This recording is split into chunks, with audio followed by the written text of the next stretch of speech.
I'm Susan Birmingham. And I'm Jim Birmingham, husband to my beautiful wife here. Thank you. We just wanted to say hi and introduce ourselves to you and let you know one of the things we are really passionate about is being able to help people manage your life. Because you know what? If you don't manage your life, what happens is it will manage you. And I loved what you said earlier about the car. That was It's like driving a car. Yeah. It's always best if you have a destination in mind, Yep. and you have to hit the gas at some points, hit the brakes at others, Yep. and you have to steer in the general direction of where you want to go. Yeah. And life is the same. I loved that analogy when we were talking about this, and it made me think of why this is so passionate for us. For me, as growing up, I was the youngest of four, the only girl. I grew up without a lot of direction. I mean, I had good parents, and there was good and bad, as there is always with everybody. My father was an alcoholic, so there was some dysfunction within that family. And I really don't remember having a lot of tools given to me on really how to manage my life. I mean, really. No. And so what happened is I went through life doing what I thought to do. And, it just kind of came out to be kind of a mess. I ended up becoming an alcoholic myself, very unhappy. Failed marriage because I just didn't know how to even talk to anybody, which is one of our favorite things, is communication. True. I think it's a key in our marriage that's made us so successful for 30 years. Mm-hmm. And we've never raised our voices to each other. Or said an unkind word. Never. Never. And I mean, we've had disagreements, of course, but never said an unkind word. Mm-hmm. So, what I did is I found that through therapy, I started with therapy, and eventually, like 6 months into it, I was willing to admit that I had a drinking problem. Just like my dad, who was the alcoholic, I became an alcoholic. I did it to alleviate feelings. I didn't want to feel things. And what I noticed is every year before I got sober, before I started going to therapy, my life was getting worse, Even though I had great times during those years, because that's what kind of happens. Our life goes like this, right? We actually coined a phrase one time that went like, life is like, what is it? Drama. Yeah. Drama. Uh-huh. Catastrophe. Yeah. So I had a lot of those. Catastrophe. So, what it showed me is that I had absolutely, really zero life skills. I did know how to earn a living, which I was doing. I actually had my own home.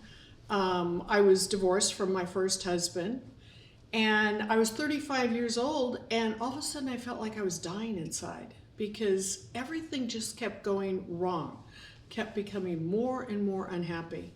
And through therapy and through some other, horrible situations I allowed myself to get into, I realized I'm an alcoholic.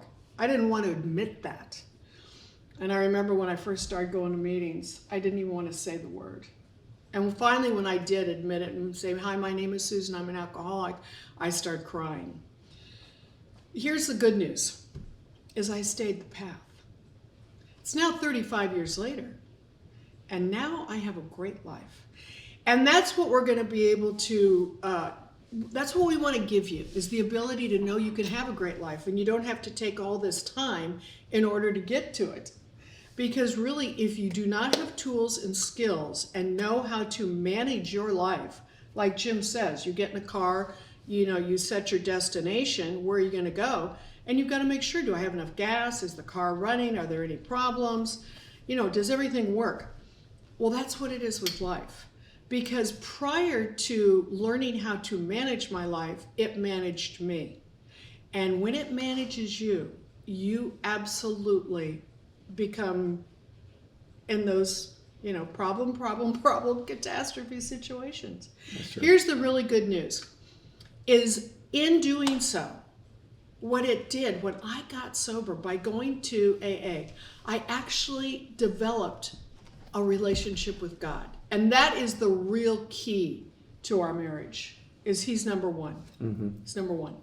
Number two, of course, sobriety. And then number three is a rotating place where you're there most of the time. Mm-hmm. Yeah, I love you. So that's basically a little bit about me. You'll get to know me more because we want to share a lot more with you. We want to share all the good, the bad, and the ugly, and then the great. Okay? Yeah. So tell us a little bit about you. I was first introduced to dysfunctionality in the winter of 1951. My mom went to Cleveland, Ohio to give birth to my sister by cesarean section, which in those days was big deal. Yeah. And my dad's mom came and stayed at the house with me.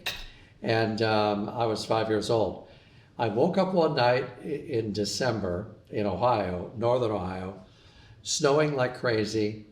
And I wake up and I'm tied to a sled and I'm being towed by Grandma, otherwise known as Nana. Nana is up there with the rope towing me, and I'm on a sled. And when you're young, a sled ride is a lot of fun, you know. And I didn't know where we were going, but I didn't really mind. It was hard to move because I was tied to the sled. And the next thing, and I went back to sleep. And the next thing I knew, I woke up and I was underneath some kind of a machine. Later on, I found out it was either like a shuffleboard machine in a bar or a like bowling machine in a bar, but I was parked underneath this machine and I looked up and I saw Grandma at the bar with her elbows on the bar and a man on each side of her. Wow. And then I fell back to sleep. Yeah. And, you know, Grandma was an alcoholic. And my mom and dad came home from Cleveland with my sister, and Grandma left that day. I think that there was a man in the house that, of course, my parents didn't know him. And anyway, I could tell, even at 5, that we were having drama, and then like catastrophe. And Grandma was out. I didn't see her again until I was 18. And grew up in a household where my dad was an alcoholic. We were moving every 2 years because he was either getting fired or there was some sort of drama catastrophe. And that was pretty much my life as a kid. Always the new kid in school, which was never fun, but I got used to it. And then I joined the service at 19 years old, joined the Navy, and Vietnam was not in full swing, but really ramping up. And so, yeah, I went to Vietnam in 1967 and got out of the service in 1970 and moved to San Francisco, which at that point was Haight-Ashbury and the Love Child, you know, Flower Children, and I started my work career. I did go to college in San Francisco for 1 year, and for me it was a complete waste of time. Which, you know, what really amazed me was I was 4.0 in college. I went to Skyline Junior College, and 4.0, and I thought, wow, this is easy. I mean, it's like, but I did go to class and I did do the homework, and that's all you got to do. You go to class, do the work, you get, you know, 4.0. Anyway, so then after that I moved to Long Beach and started my work career with Coors Beer. And 6 months after I moved to Long Beach, I bought my first home, which was a 2-on-1, house in back, house in front.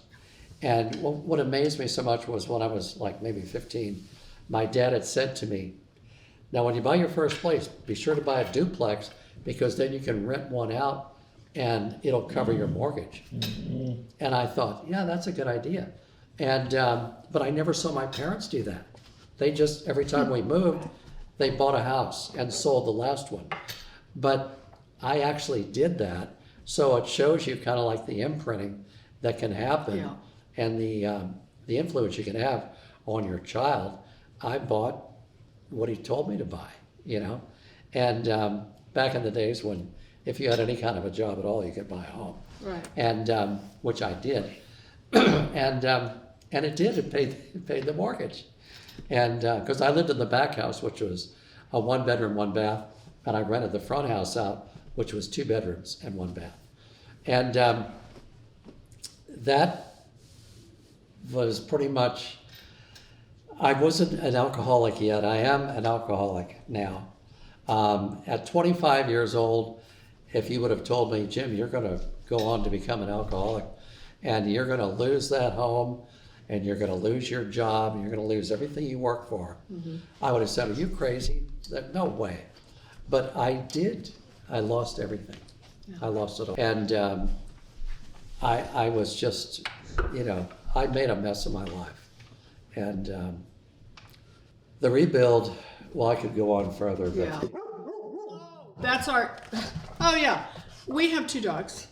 We love them dearly. That's Sheena who's talking. Put her down, please. I know. And this is Maggie. I have to put her down. Yeah. No, okay, now stop it, girls. They're both girls. No girls. Go on. Yeah, we could, can we go on? And that's what we want to do. We want to go on because we want to be able to let you know the, as I said before, the good, bad, the ugly. And really just reveal ourselves to you so that you can know what we've done to make such a great life today. You know, here we are all these years later. Jim's now 38 years sober. I'm 35. We didn't know each other, you know, when we were drinking. Thank you, God, that we did not. We met when I was 5 years sober and Jim was 8 years sober. And we had seen each other around AA at meetings. And, you know, it was like I had to become the right woman to attract the right man.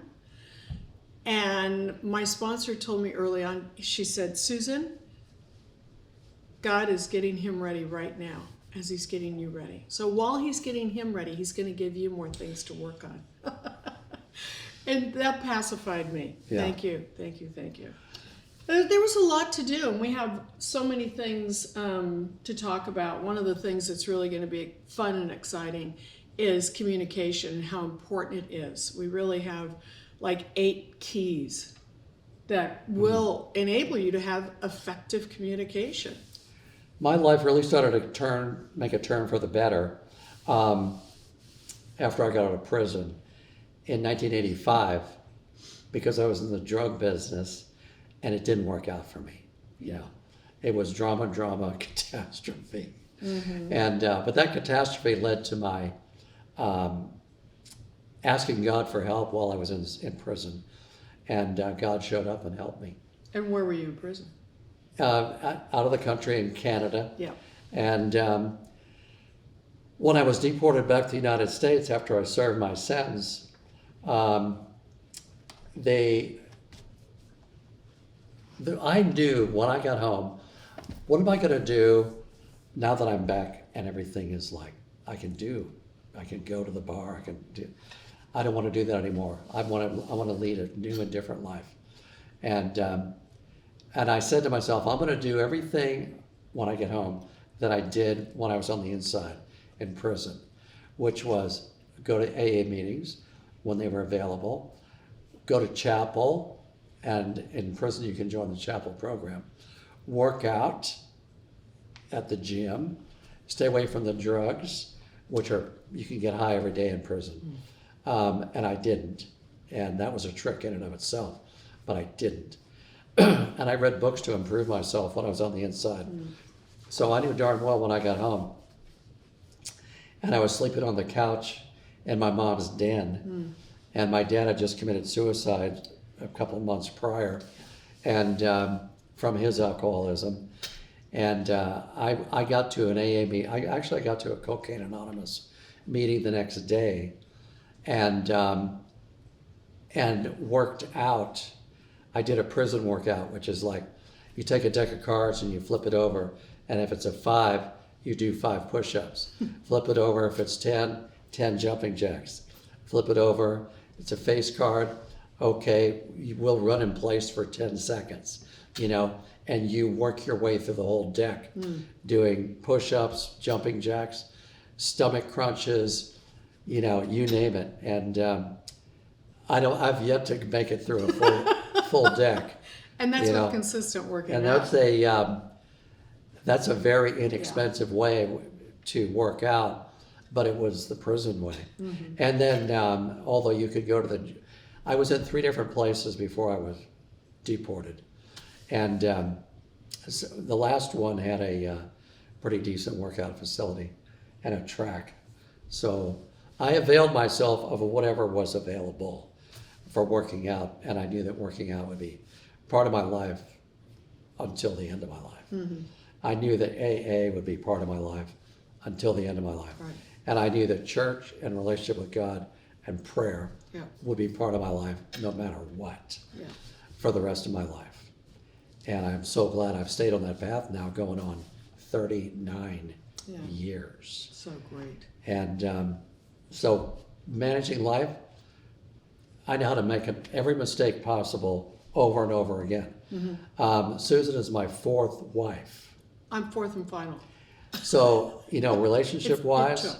they were drama, catastrophe, dysfunctionality from the get-go. Yeah. So we know all about that. And then numerous one-night stands, just everything wrong. Yep. Everything you could do wrong, I did it. Yep. And multiple times, And now I know how to do life, not perfectly, but one whole heck of a lot better. Oh yeah. And it's easy for me to spot someone who's on a road to drama and then catastrophe. Right. And if they will just open their ears enough to listen and their minds, they can change and alter their course, steer that wheel away from that direction, head to a new direction, and make a good life.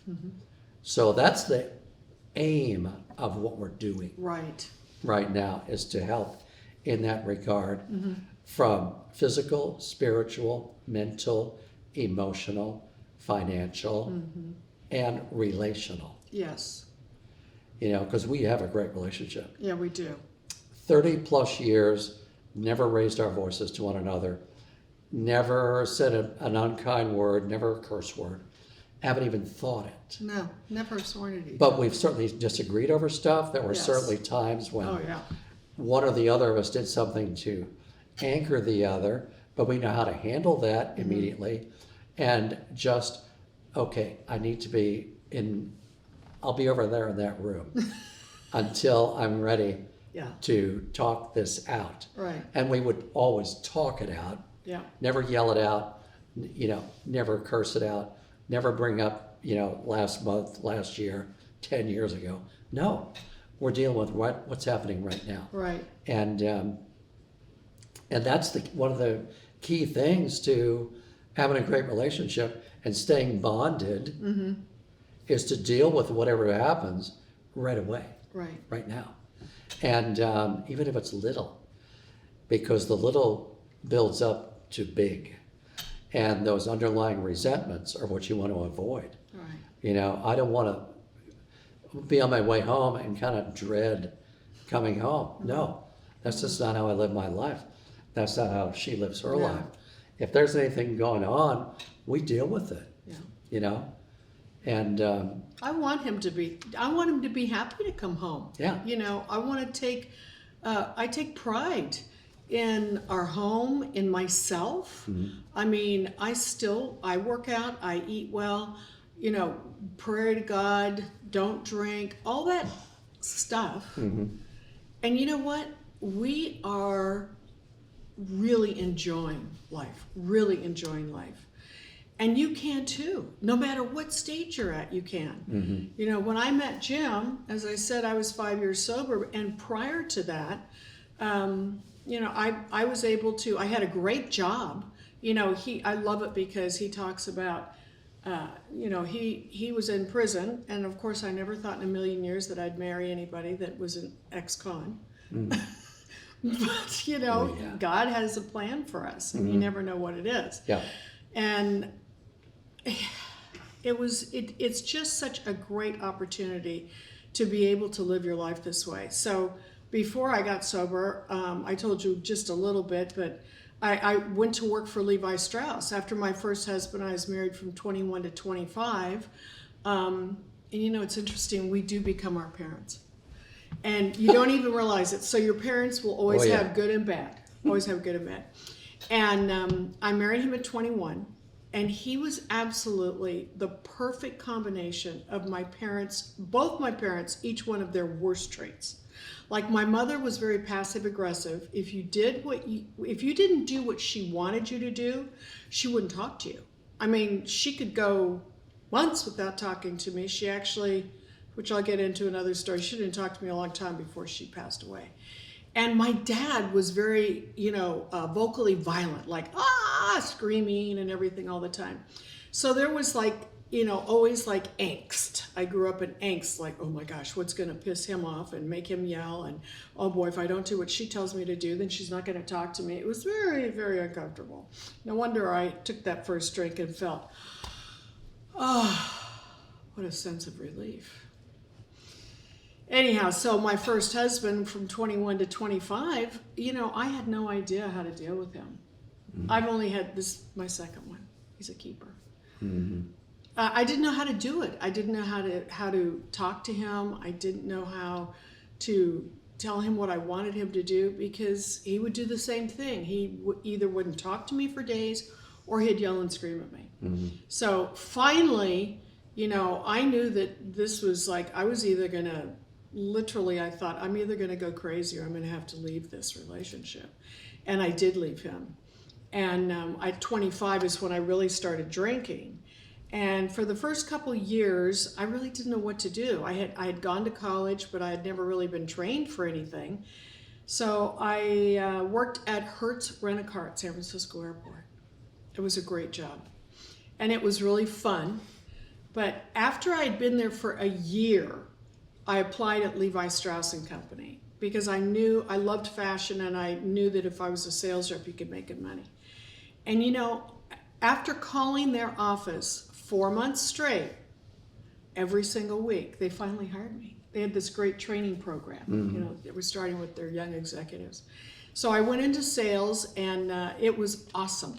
So from like 27 to 35, there was some really fun and some real horrible.